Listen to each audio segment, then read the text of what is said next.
Hey guys, um, I'm doing a vlog from the bedroom today because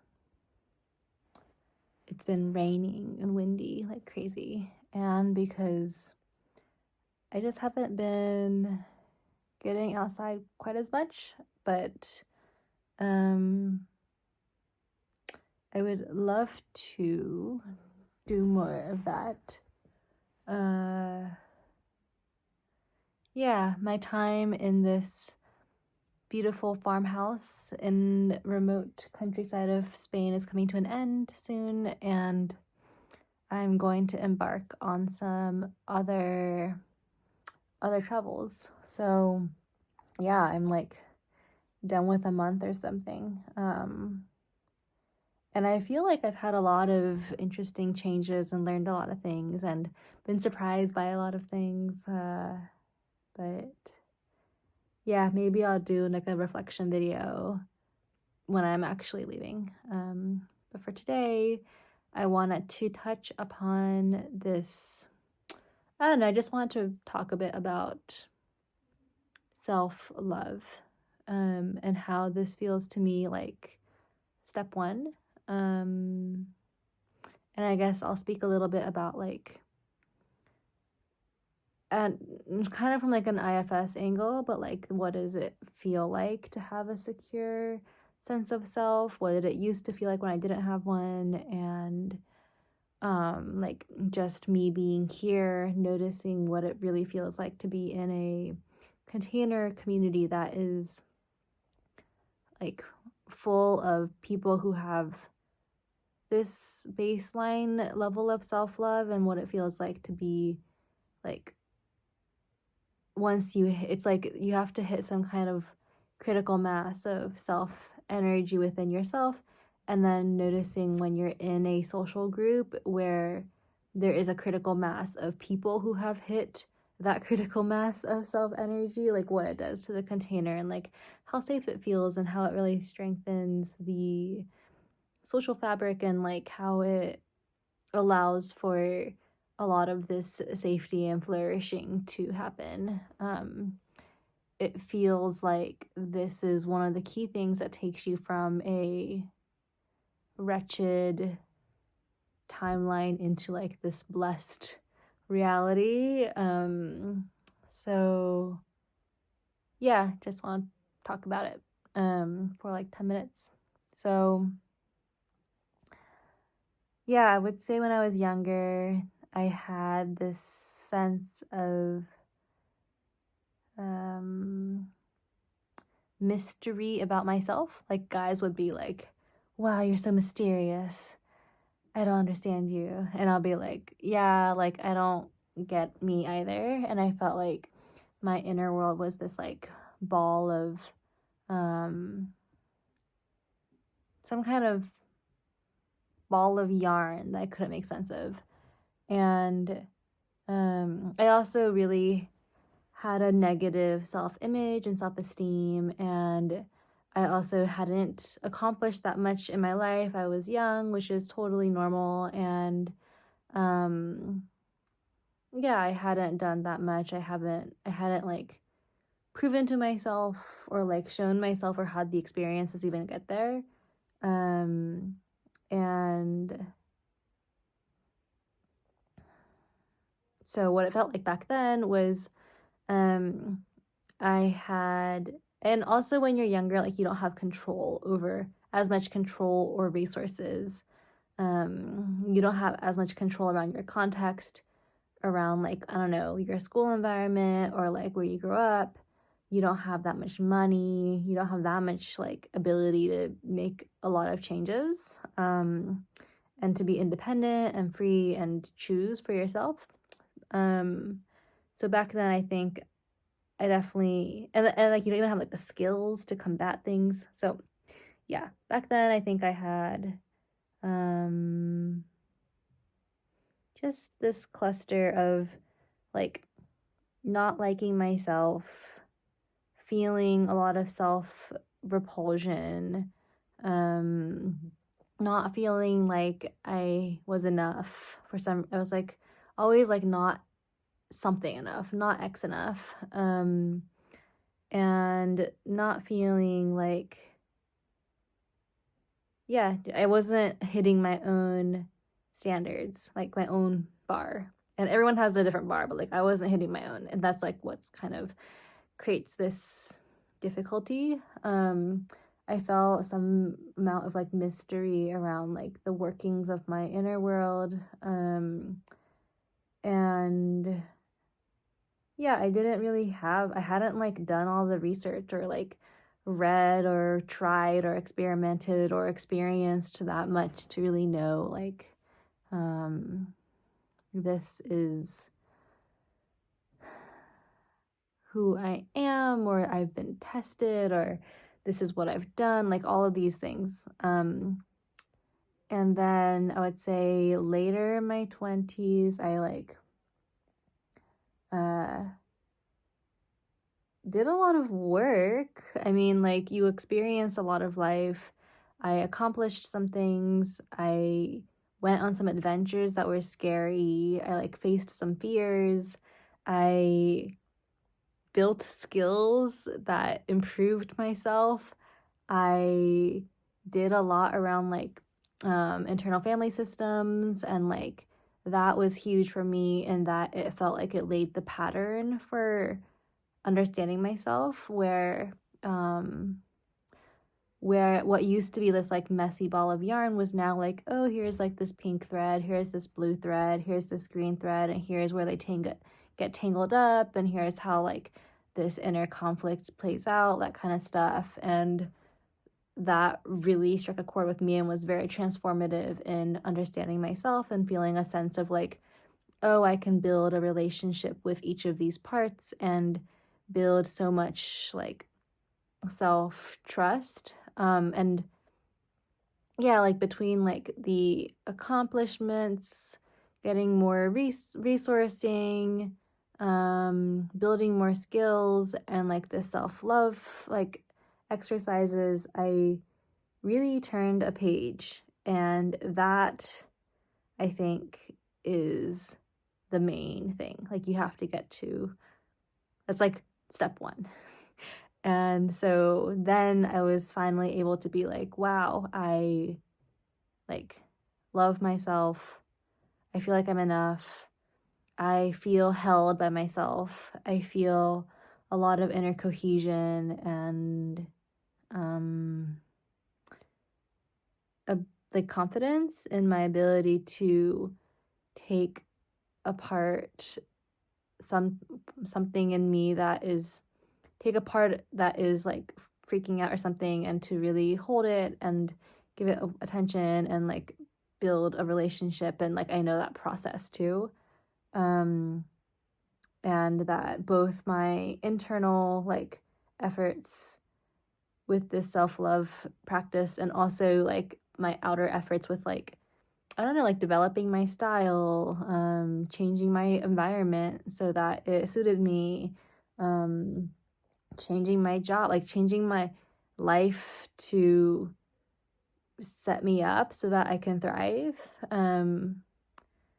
That all led to me really like getting to a point where I feel very secure, and I feel like, oh, I have a good sense of self.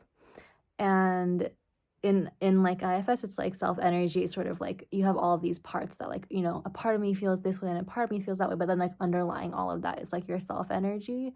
And this is sort of like the way that God or the universe or this like larger life expresses itself through your body, and yeah, your specific like, yeah, your the way you are organized with your particular atoms.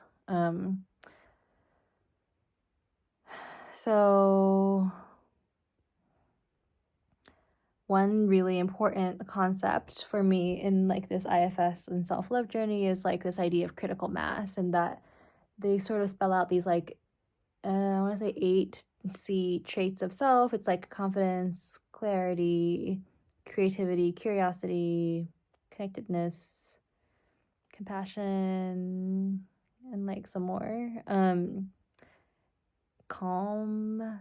Uh, Anyways, the idea is that once you hit like a critical mass of these, of things, I mean, the 8 C's is like one way to look at it, but like once you hit a critical mass of self energy, that um it starts to snowball. Which for me, I was like, oh my god, I just want to hit critical mass.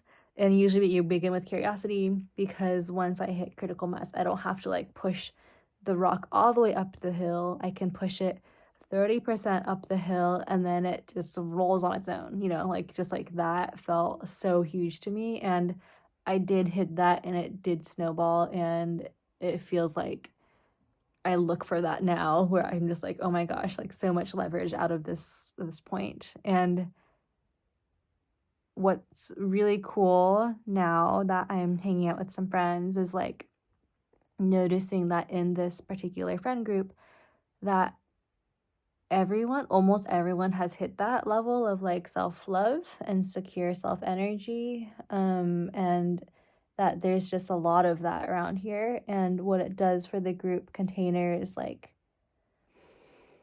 it feels like there's a lot of space.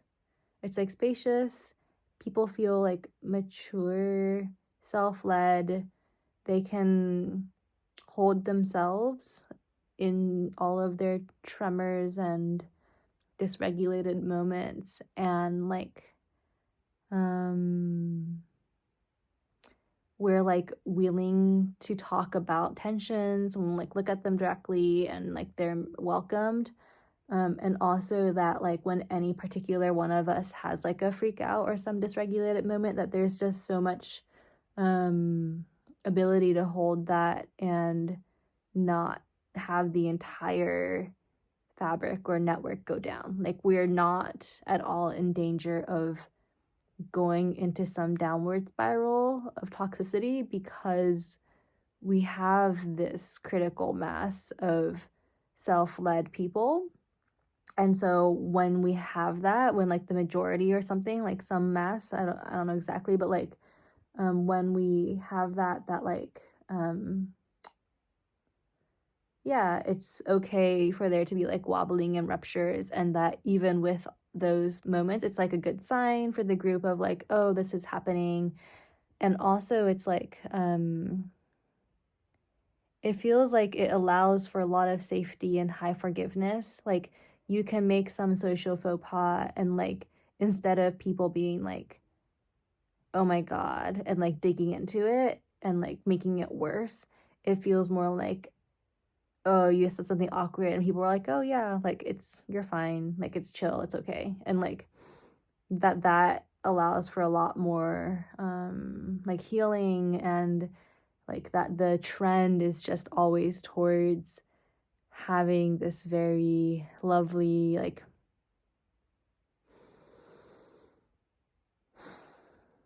feeling of safety, of like, oh, I can be childlike, I can be vulnerable, I can experiment, and like it's fine, like you're good, kind of thing. So I feel like, yeah, finding the self-love is step one.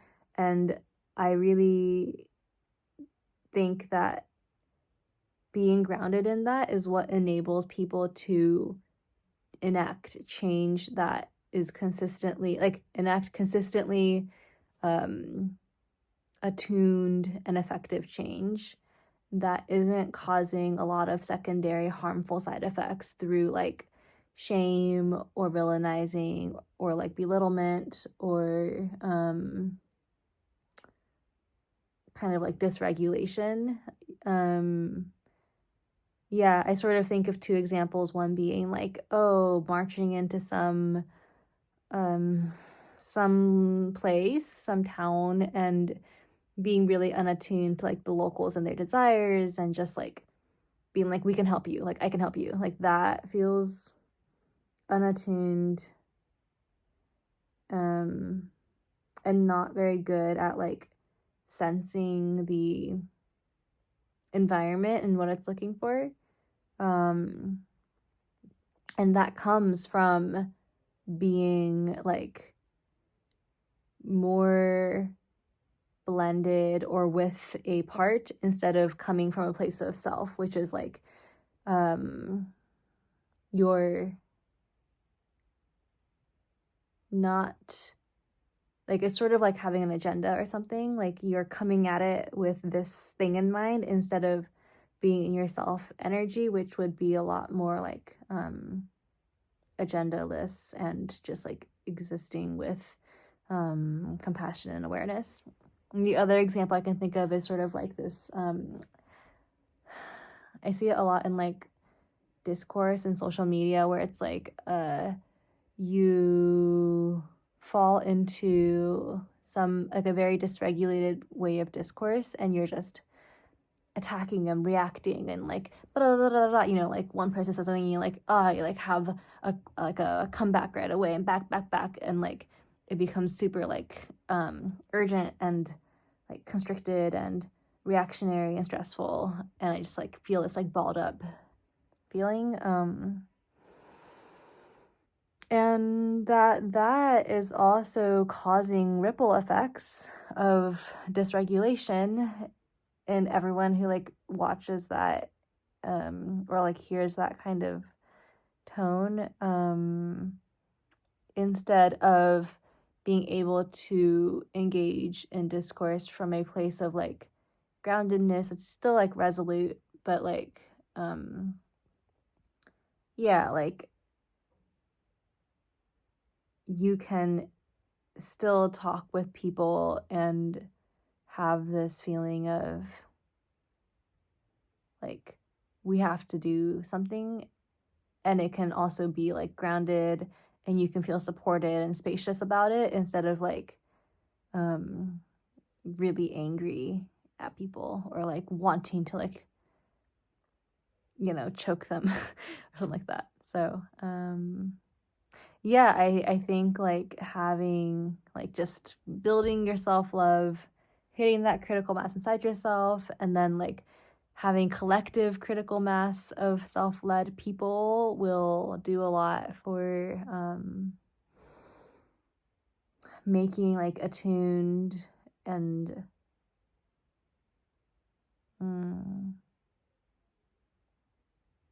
collectively healthy changes for the world. So thanks for listening. Bye.